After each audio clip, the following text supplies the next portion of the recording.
शीतल दिसायला खूप सुंदर होती. तिला पहिल्यांदाच बघितलं तेव्हाच मी तिच्या प्रेमात पडलो होतो.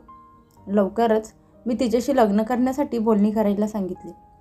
शीतलच्या आईवडिलांनी जास्त आडेवेडे न घेता लगेच होकार दिला. पण शीतलच्या काही अटी होत्या ज्या मला नंतर समजल्या. त्यात पहिली अट अशी होती की लग्नाचा कार्यक्रम दुपारी 12 वाजता होईल. बाकीच्या अटी ऐकण्यात मला अजिबात इंटरेस्ट नव्हता. पण तिनं सांगितलं होतं की लग्नाच्या आधी त्या अटी माहिती करून घेणं आवश्यक आहे. पण मी तिच्या प्रेमात एवढा आंधळा झाला होतो की मी त्या अटी सिरियसली घेतल्याच नाहीत. माझं लग्न त्याच मुलीशी होत होतं जी मला आवडत होती आणि मला माहीत होतं की तिच्याशी लग्न करून मला कधीच पश्चाताप होणार नाही. आमच्या दोघांच्या लग्नाची तारीख ठरली गेली. शीतल माझी होणार या विचारानेच मला वेड लागलं होतं. त्या विचारानेच मी खूप आनंदात होतो.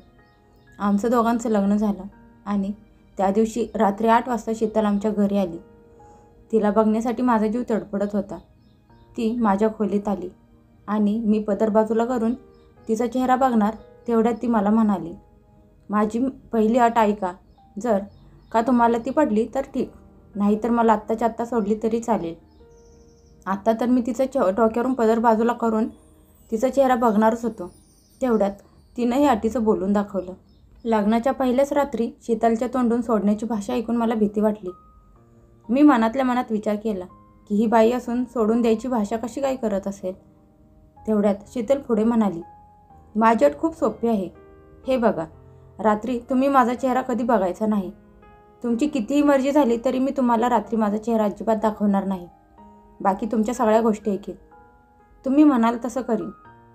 फक्त माझी अट तुम्हाला मान्य करावी लागेल की रात्री तुम्ही काहीही झालं तरी माझा चेहरा बघायचा नाही. मी रात्रीची कुणाला भेटणार नाही आणि 9 वाजले की मी माझ्या घरात जाणार. तुम्हाला पाहिजे असेल तर तुम्ही देखील तिथेच राहू शकता किंवा बाहेर फिरू शकता. तुम्ही माझ्यासोबतच राहिले पाहिजे अशी माझी काही बंदी नाही. शीतलने तिच्या सगळ्या अटी सांगितल्यावर मी तिला म्हणालो, ही कसली अजब अट आहे तुझी. तू जर का त्यामागचं खरं कारण सांगितलंस तर मी तुला कधीच त्यासाठी फोर्स करणार नाही. पण शीतल तूच सांग, विनाकारण मी रात्री तुझ्या चंद्रासारखा मुखडा बघितल्याशिवाय कसा राहणार. मी रोमॅन्टिक मोडमध्ये तिला म्हणालो. मला वाटलं शीतल काहीतरी चेष्टा करत असेल, पण ती सिरियस होती. शीतल म्हणाली, जर का रात्री तुम्ही माझा चेहरा बघितलात तर दुसऱ्या दिवशी मी तुम्हाला सोडून जाणार. हे एकटाच मला शॉक बसला. मी म्हणालो, ठीक आहे, तुझ्यासारखी सुंदर बायको मिळणं माझं भाग्य आहे. तू म्हणत असशील तर दिवस काय आणि रात्र काय मी तुझा चेहराच बघणार नाही. असो, तर मी भावनेच्या भारात बोलवून गेलो खरा, पण लग्नाच्या एका आठवड्यातच मला समजलं की ते किती अवघड काम होतं माझ्यासाठी. मला कधीही रात्री कुठे बाहेर जायचं असेल, मित्रांसोबत जायचं असेल किंवा जेवायला बाहेर जायचं झालं तरी माझी बायको शीतल माझ्यासोबत नसायची. हळूहळू सगळ्यांना ही बाब समजली की माझी बायको रात्रीची बाहेर निघत नाही. काही लोकांना वाटलं की शीतल खूप चांगली मुलगी आहे म्हणून तर ती रात्रीची बाहेर पडत नाही, तर काहींनी त्याचा वेगळाच अर्थ काढायला सुरुवात केली. पण या सगळ्या गोष्टींमुळे मला खूप अडचण व्हायला लागली होती. माझ्या लग्नाला आत्ता कुठे 1 आठवडा झाला होता आणि शीतल काहीतरी विचित्र वागायला लागली होती. तिने आमच्या खोलीची लाईट खराब केली आणि मग ती काढून फेकून दिली. मी तिला म्हणालो, शीतल हे काय करते आहेस तू. त्यावर ती म्हणाली की हे मी यासाठी करते आहे की रात्रीच्या वेळी चुकून तुम्ही लाईट लावू नयेस आणि माझा चेहरा बघू नये म्हणून. शीतलचं बोलणं ऐकून आता मला तिच्यावर शंका येऊ लागली की असं काय आहे तिच्या चेहऱ्यात की मी रात्री बघू शकत नाही. पण आमच्या दोघांचा जो करार झाला होता त्यावर मी ठाम होतो. त्या रात्री मी बघितलं तर शीतल खूप बेचैन होती. शीतल सारखी खोलीतून आत बाहेर करत होती. ती सारखी तिच्या चेहऱ्यावर हात फिरवत होती आणि प्रार्थना करत होती. ती अशी का वागत होती मला काही समजत नव्हतं. त्यावेळी मी तिला काही बोललो नाही, पण मला हे माहीत झालं की तिच्या अशा वागण्यामागे काहीतरी कारण आहे.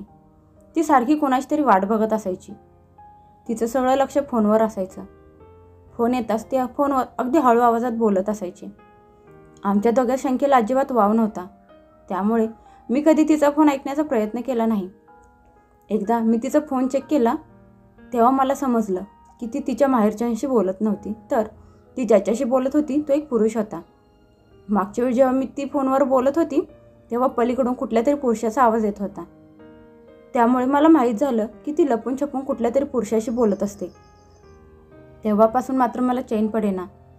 बायको सुंदर तर होती, पण थोडी चालू होती. आता मात्र मी ठरवलं की यामागचं कारण शोधून काढणारच आणि लवकरच शीतलचा चेहरा रात्री बघीनच, म्हणजे मला समजेल तरी की नक्की काय भानगड आहे. त्या दिवशी मी कामावरून जरा लवकरच घरी आलो. तेव्हा शीतल थोडी बेचैन होती आणि तिच्या चेहऱ्यावर तणाव स्पष्ट जाणवत होता. मला येताना बघताच ती म्हणाली, तुम्ही आणि एवढ्या लवकर? रोज तर 8 वाजेपर्यंत येता, आज लवकर कसे काय? मला राग आला आणि मी रागातच तिला म्हणालो, मी गेल्यावर तू असं काय करत असतेस की मी लवकर आलो म्हणून तुला एवढा धक्का बसलाय? हे तशी थोडी चपापली आणि लगेच म्हणाली, नाही नाही असं काही नाही. नेमका त्याच वेळी दरवाजावरची बेल वाजली. मी शीतलकडे बघितलं तर भीतीने तिच्या चेहऱ्याचा रंग उतरला होता. मी जाऊन दरवाजा उघडला तर समोर एक व्यक्ती उभी होती जी पोलिसांच्या पोशाखात होती. त्यावेळी समोर दुसरं कोणी असतं तर मला शंका आली असती, पण समोर इन्स्पेक्टर विशाल उभा होता. त्याला बघून माझ्या शंकेचा धूर विरळ झाला. विशाल माझा मित्र होता आणि आम्ही दोघे एकमेकांना अगदी खूप वर्षापासून ओळखत होतो. त्याची आणि माझी वरचेवर भेट व्हायची आणि बोलणं पण होत असायचं. पण या 2 वर्षात त्याची माझी गाठभेट झालीच नव्हती, कारण तो दुसऱ्या शहरात गेला होता आणि मला पण कामामुळे वेळ मिळत नव्हता. मला माहीत होतं की तो आमच्या एरियातला इन्स्पेक्टर होता, पण कामामुळे त्याला भेटायला वेळच मिळत नव्हता. त्याला असं अचानक समोर बघून मला खूप आश्चर्य वाटलं, पण मी ते जाहीर न होऊ देता पुढे काही बोलणार तोच त्याने मला मिठी मारली आणि म्हणाला, अरे कुठे होतास एवढे दिवस? आपली तर 2 वर्ष भेटच झाली नाही. असे बोलताना तो अगदी नॉर्मल होता. मी त्याला घरात घेऊन आलो. नंतर मात्र माझ्या मनात शंकेची पाल चुकचुकली की मी तर याआधी कधीच विशालला माझ्या घरी बोलावलं नव्हतं, तर मग त्याला माझं घर कसं काय माहीत झालं? बोलता बोलता मी त्याच्याकडून माहिती काढून घेतली. तेव्हा तो मला म्हणाला, अरे यार, हे पण काय विचारण्याची गोष्ट आहे का? अरे आम्हा पोलिसांना आमच्या एरियातल्या सगळ्यांचीच घरं माहीत असतात. विशालचं ते बोलणं ऐकून पण माझा त्यावर विश्वास बसत नव्हता, कारण शीतलला मी त्याची वाट बघताना माझ्या डोळ्यांनी बघितलं होतं.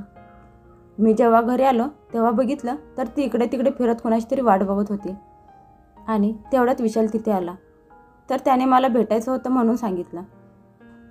माझं सगळं लक्षात आलं होतं, पण मला माहिती करून घ्यायची होती की शीतल आणि विशाल दोघांमध्ये नक्की काय चालू होतं. त्यामुळे मग मी शीतलवर जास्त शंका घ्यायची सोडून दिलं. मी माझ्या मनातल्या गोष्टी मनातच ठेवल्या आणि शीतलला माझ्यावर शंका येऊ नये असं वागू लागलो. एके दिवशी मी ठरवलं की जर का माझी बायको मला धोका देत असेल तर मात्र मी तिला अशी शिक्षा देईन जिचा तिने कधी स्वप्नात देखील विचार केला नसेल. मनातल्या मनातच मी दुसऱ्या लग्नाचा विचार करू लागलो, पण परत विचार केला की आपल्याकडून जेवढं होता होईल तेवढं हे प्रकरण निकाली तर लावू. त्या रात्री मला शीतलचा चेहरा बघायचा होता. अखेर ती माझ्याकडून तिचा चेहरा का लपवत होती हे मला माहिती करून घ्यायचं होतं. त्यानंतर मग विशालची भानगड पण मला माहीत झाली असती, पण त्याआधीच मला तिचा खरा चेहरा सगळ्यांसमोर आणायचा होता. रात्रीच्या वेळी माझ्या खोलीतली लाईट बंद असायची, त्यामुळे मग मी सोबत एक टॉर्च ठेवली. शीतल माझ्याजवळ येताच ती पळून जाऊ नये म्हणून मी तिचा हात पकडला आणि मी लगेच माझ्या खिशातून टॉर्च काढून तिच्या चेहऱ्यावर उजेड टाकला. टॉर्चचा उजेड टाकताच माझ्या तोंडातून जोरात किंचाळी येता येता राहिली. माझ्या तोंडातून आवाज पण निघत नव्हता. शीतल, तू मला एवढा मोठा धोका दिलास. तू एवढी मोठी गोष्ट माझ्यापासून का लपवून ठेवलीस? मी तर तुझ्यावर खरं प्रेम करत होतो. तुला हे सगळं असं करायची काय गरज होती? असं म्हणत मी तिच्याकडे तिरस्काराच्या नजरेने बघितलं. तिच्या चेहऱ्याचा रंग उडाला होता. ती म्हणाली, मी तुम्हाला सगळं काही सांगते, माझ्यावर विश्वास ठेवा. मी काय सांगते ते एकदा ऐकून घ्या. तुमची माझ्यावर जी काही शंका आहे ती सगळी मी दूर करीन. तुमचा मित्र विशाल, मला माहीत आहे तुमचा माझ्यावर जो संशय आहे ते मी तुम्हाला सगळं सांगते. तुम्ही बसा तर खरं. असं म्हणत शीतल माझे पाय पकडत खाली बसली. ती माझ्या पायावर तिचं डोकं ठेवून अशी रडत होती की मी तिला दूर पण करू शकत नव्हतो. मी तिला म्हणालो, सांग शीतल, अखेर तू हे सगळं का केलंस आणि त्या विशालसोबत तुझा काय संबंध आहे? मी अगदी शांतपणे तिला विचारत होतो, कारण मी ठरवलं होतं की जर का ही बाई मला धोका देत असेल तर मी दुसरं लग्न करणार. तिला असं दुःख देणार जे ती संपूर्ण आयुष्यभर विसरणार नाही. शीतलनं जे काही सांगितलं ते ऐकून माझ्या हृदयाला देखील पाझर फुटला. शीतल सांगू लागली, तुम्हाला तर माहीतच आहे आमचं कुटुंब किती मॉडर्न आहे. मी लहान असल्यापासून माझे आई वडील माझ्यापासून लांबच असायचे. ते मला घरातल्या नोकरांच्या हवाली करून स्वतः नोकरी करायला निघून जायचे. मी जेव्हा कधी माझ्या आईकडे काही बोलायचे तेव्हा एकतर ती माझ्या हातात नोटांचा बंडल तरी द्यायची, नाहीतर शॉपिंग करून आणायची. मला तर मायेची गरज होती, प्रेमाची गरज होती, पण आई तर माझ्याकडे कधी वळूनसुद्धा बघत नव्हती. त्या पैशाने माझ्यात एक उदासीनता निर्माण झाली होती. पहिल्यांदा तर मी आमच्यातल्या नोकरांसोबत मैत्री केली, पण नंतर समजलं की ते फक्त माझ्या पैशांची किंमत करतात. माझ्या भावनांची कोणाला कदरच नव्हती. म्हणून मग मी त्यांच्याशी बोलायचं सोडून दिलं. माझी आई मला कधीच ऑफिसमध्ये यायला द्यायची नाही. ती मला सांगायची की तुला जर ऑफिसला यायचं असेल तर मला अगोदरच सांगत जा, कारण मला खूप काम असतं आणि मी तुला वेळ नाही देऊ शकणार. पप्पासुद्धा कायम त्यांच्या कामात व्यस्त असायचे. त्या दिवशी मी खूप उदास होते आणि मला अजिबात करमत नव्हतं. मी विचार केला की मम्मीला फोन करावा, तर उशीर होईल म्हणून मग मी गाडी काढली आणि थेट तिच्या ऑफिसला गेले. तिथे पोहोचल्यावर तिथलं दृश्य बघून माझ्या अंगावर काटा आला. मी माझ्या आईबद्दल असा विचार देखील करू शकत नव्हते. माझी आई तर एवढी मशगूल झाली होती की तिला तिच्या लाजलज्जेचा काहीच देणं घेणं नव्हतं. त्याचवेळी मी आईचा तिरस्कार करायला लागले. मला अशा बायकांचा तिरस्कार वाटू लागला ज्या जगाला सभ्यपणाचा धडा शिकवत असतात आणि स्वतः मात्र त्याच्या विरुद्ध वागत असतात. आता माझा स्वभाव पूर्णपणे बदलला होता. मी नाईट क्लबमध्ये जाऊ लागले. मी अशी काही तयार होऊन जायची की सगळेजण माझ्या मागे लागायचे. मी त्यावेळी खुश नसायची, पण का कुणास ठाऊक मला असं वाटायचं की मी माझ्या आईचा बदला घेतला आहे. पण खरं सांगायचं तर मी स्वतःलाच त्रास देत होते आणि स्वतःचंच नुकसान करून घेत होते. आता मी रात्री उशिरापर्यंत घरातून बाहेर राहू लागले होते. माझ्या आईवडिलांना त्यांची मुलगी काय करते याची अजिबात काळजी नव्हती. मी तर एकदा एवढी नशा केली होती की अशावेळी मुले आपली इज्जत गमावून बसतात, पण त्या बाबतीत मी नशीबवान होते. सकाळी जेव्हा मला जाग आली तेव्हा मी बघितलं तर माझ्या शेजारी कुणीच नव्हतं. मी एकटीच त्या खोलीत झोपले होते. त्या खोलीची सजावट बघून वाटलं होतं की ते घर कुठल्या तरी धार्मिक माणसांचं असावं. थोड्याच वेळात जेव्हा तो मुलगा माझ्यासमोर आला तेव्हा माझा अंदाज खरा ठरला. तो एक सभ्य मुलगा होता. मला बघून तो खाली मान घालून उभा होता. तो सांगू लागला की काल रात्री मी नाईलाजाने त्या नाईट क्लबमध्ये गेलो होतो. माझं एक काम होतं तिथे तो मला बेशुद्ध पडलेलं बघितलं, म्हणून तुमच्या काळजीपोटी तुम्हाला उचलून घरी घेऊन आलो. तुम्ही ठीक तर आहात ना? चला तुम्हाला तुमच्या घरी सोडतो. हे ऐकून मला त्या मुलावर खूप राग आला आणि त्याचा अवतार थोडा विचित्र होता. त्यामुळे तर मला त्याचा जास्तच तिरस्कार वाटू लागला. त्या दिवशी तर मला तो सोडून निघून गेला. मला त्याच्याबद्दल काहीच वाटलं नाही आणि मी त्याला थँक्यू पण म्हणाले नाही, कारण त्याचा तो अवतार बघून मला माझ्या आईची आठवण येत होती. त्यामुळेच मी त्याचा सुद्धा तिरस्कार करत होते. पण त्या मुलाने माझा पिच्छा काही सोडला नाही. तो वारंवार येऊन मला सांगायचा की मी तुझ्यावर प्रेम करतो. माझ्या मैत्रिणींनाही समजल्यावर त्या म्हणू लागल्या की तू त्याच्यापासून कायमचा पिच्छा का सोडवत नाहीस? तो मुलगा सारखा तुझ्या मागे मागे येतो आणि तुला त्रास देतो. जर हे असंच चालू राहिलं तर बाकीची मुलं तुला बघून भीतील, कारण त्या मुलाचा अवतार बघितलास का? कसला डेंजर दिसतो तो.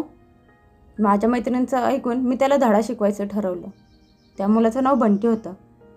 नेहमीसारखा तो त्या दिवशी पण माझा पिच्छा करत होता. तर मी त्याला म्हणाले, तुला आज संध्याकाळी तुझी बहादुरी दाखवायची आहे आणि माझ्या मैत्रिणींना भेटायचं आहे.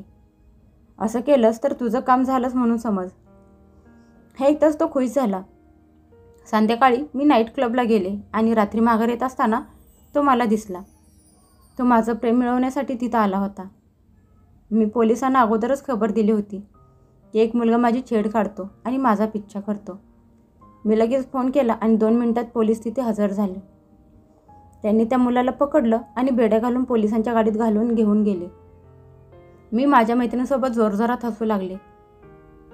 मला माहीत नव्हतं की तो मुलगा एवढा वेडपट निघेल. त्याला पोलिसांच्या हवाली करून मला बरं वाटलं. पण दुसऱ्या दिवशी मैत्रिणींच्या सांगण्यावरून त्या मुलाची हालहवा माहीत करून घेण्यासाठी मी पोलीस स्टेशनला गेले. पण त्याची अवस्था बघून तर माझं काळीच फाटून गेलं, कारण पोलिसांनी त्याला मारून मारून त्याची अवस्था वाईट केली होती. त्याच्या चेहऱ्यावर वण होते. डोळ्याखाली मारलेलेचं निशाण होतं. त्याला बघून मला खूप वाईट वाटलं. त्याच्या डोळ्यात अश्रू होते. मला बघून तो वरती बघत म्हणाला की माझा देव सगळं बघतोय. इथून पुढे तुला पण असाच त्रास सहन करावा लागणार. देव तुला कधीच माफ करणार नाही. तुला रात्री कधीच आराम मिळणार नाही. त्याचा तो श्राप मला खूप मोठा धक्का देऊन गेला. पण त्यावेळी मला काही वाटलं नाही. त्या रात्री मी माझ्या मैत्रिणींसोबत त्याला भेटायला पोलीस स्टेशनला गेले होते. आम्हाला सवय होती की आम्ही रात्रभर जागायचो आणि दिवसा झोपायचो, कारण माझ्या आईवडिलांना माझी अजिबात काळजी नव्हती. पण त्या दिवशी मी दिवसा झोपून संध्याकाळी उठले तर माझ्या चेहऱ्याची आग होऊ लागली. पण सुरुवातीला मी तिकडं लक्ष दिलं नाही. त्यानंतर मात्र रात्री माझा त्रास वाढला आणि मी आरशात जाऊन माझा चेहरा बघितला आणि माझ्या संपूर्ण चेहऱ्यावर फोड बघून माझ्या तोंडातून किंकाळी निघाली. मला माझा चेहरा बघून रडू येत होतं. मी विचार केला की दुसऱ्या दिवशी डॉक्टरांना भेटीन, म्हणजे या आजारातून मी लवकरात लवकर मोकळे होईल. दुसऱ्या दिवशी मी डॉक्टरांकडे जाऊन औषध घेऊन आले. त्याचा मला काही वेळासाठी फायदा झाला, पण दुसऱ्या रात्री पुन्हा माझा चेहरा फोड्यांनी भरला आणि सकाळ झाली की मी पुन्हा ठीक झाले. आता हे असं रोज रोज होऊ लागलं. त्यानंतर मी 2-3 डॉक्टर पण बदलले आणि न जाणे काय काय केलं, पण हे काय फोड काही केलं जायचं नावच घेत नव्हते. मला जाणवलं की त्या मुलाच्या श्रापामुळेच हे सगळं झालं होतं. त्यामुळे मला एकदा त्या मुलाला भेटायचं होतं आणि त्याची माफी मागायची होती. देवालाच माहीत तो कसल्या अवस्थेत असेल. शीतलची ती कहाणी ऐकून मला शॉक बसला.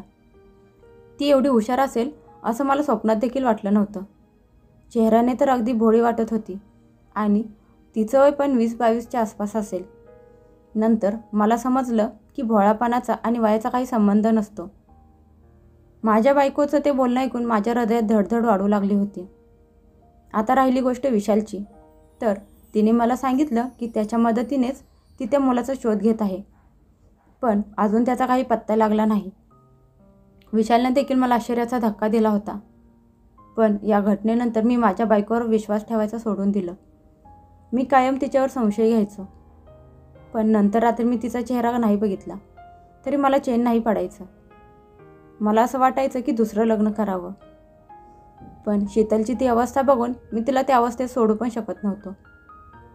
तिला तिच्या चुकांची शिक्षा मिळाली होती आणि त्या बिचारीची तरी काय चूक होती म्हणा. तर तुम्हाला काय वाटतं? मला काय निर्णय घ्यायला पाहिजे? कमेंट करून नक्की सांगा.